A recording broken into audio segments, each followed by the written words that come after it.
Hi, this is Brandon Knight. I'm here at Modern Mystic Shop, and this is Sunday School with Ancestral Altars.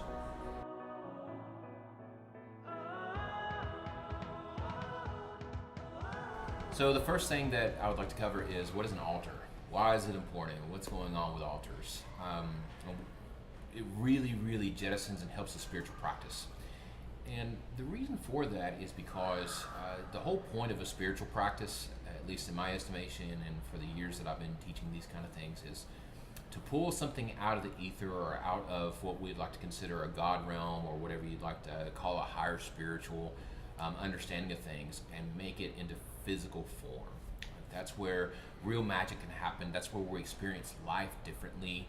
That's where we can go to different places and actually do things with our lives and transform or transmute things that we don't want to see in our life that are currently a certain way. So what we'll do is we'll take an anchor, like an altar, in the physical form and put a lot of the thoughts, the ideas, the feelings, the emotions that are really helpful, right? A lot of the positivity and creativity and a lot of the things that can help make a different reality for us.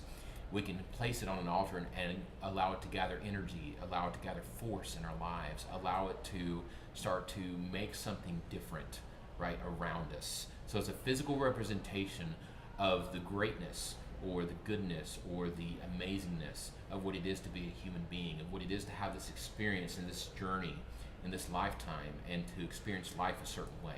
So altars are extremely important. They serve as a really great anchor for everything that a spiritual practice has to offer us in this lifetime. And it's really important that we revisit these things, that we have a physical representation of it so that we have a constant reminder in our physical space, and that we also have a really good energetic representation of what it means to move forward in our spiritual lives. It really helps almost every aspect of our being to have that. So, pardon me. Going into a little bit more about ancestral altars, and ancestral altars are a little bit different than just normal altars. There's a couple of rules you kind of want to follow with ancestral altars.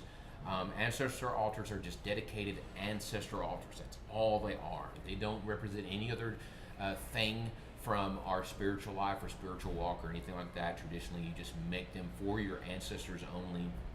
An ancestral altar, what it does is it serves as an anchor for your bloodline. It serves as an anchor for the spiritual gifts you were born with in this lifetime. It serves as an anchor for your spiritual journey and transmuting the bloodline and having acceptance over it and really calling in that particular flavor, if you will, of forces or of help that we have access to. And so it has to be dedicated to that realm and to the people that are actually with us in this lifetime that are from your bloodline, and honoring of that, if nothing else. If you don't believe that they're with us, if you believe that that's all kind of shut down, that's okay. You can still have an ancestral altar. But it's even just the honoring of the bloodline in that way is going to add a lot of sacredness, a lot more understanding of the self and acceptance of the self and of why you're here and what you're doing here. So it's a really great way to have a sense of honor, a sense of sacredness around all that. But if you do believe that they passed on to a place where they can actually help us and touch us in this lifetime, it is essential to have it as a way for them to connect with us in a more transparent way, in a way where we have access to the bloodline a little bit better and the power that's contained in it, in a way where the prayers that we have or that we utter or that we transfix or that we release into the ether, that it's caught a little bit better and the energies returned to us. So all that's really important when we have a dedicated ancestral altar. So it really jettisons and helps everything that you're doing, and that's an ancestral altar. An ancestral altar can it can look a lot. You can look up what a Boveda looks like. A Boveda is a really I like that setup a lot. Probably my favorite setup for ancestral altars. I'm not a Santeria. I don't claim to be. I have a version of a Boveda in my house. It's not like a blessed Boveda like it would be normally, but it's cups of water are really important. Odd numbers are really important. So I have 3 cups of water on my ancestral altar, and I have pictures of the ancestors that have passed on that I believe and that I have sensed into, that are really with me in my spiritual walk and in what I do, and helping me transform and blessing my life and carrying me forward and that kind of thing.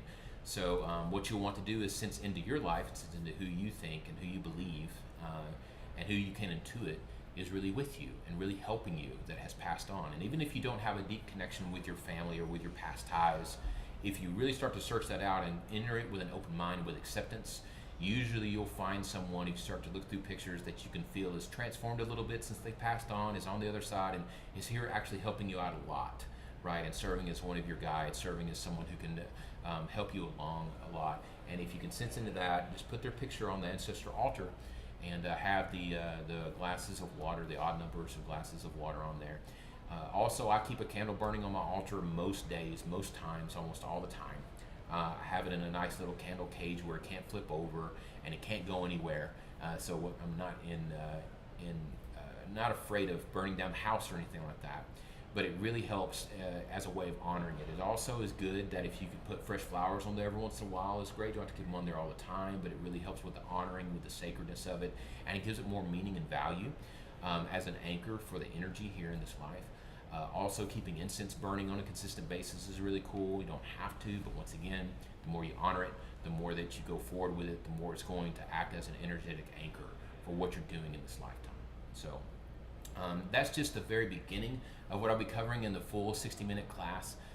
So come on in, have a look at it. It's at www.modernmysticshop.com, or you can download the podcast on iTunes. And this is Brandon with Modern Mystic Shop. It's been great seeing you for a few minutes.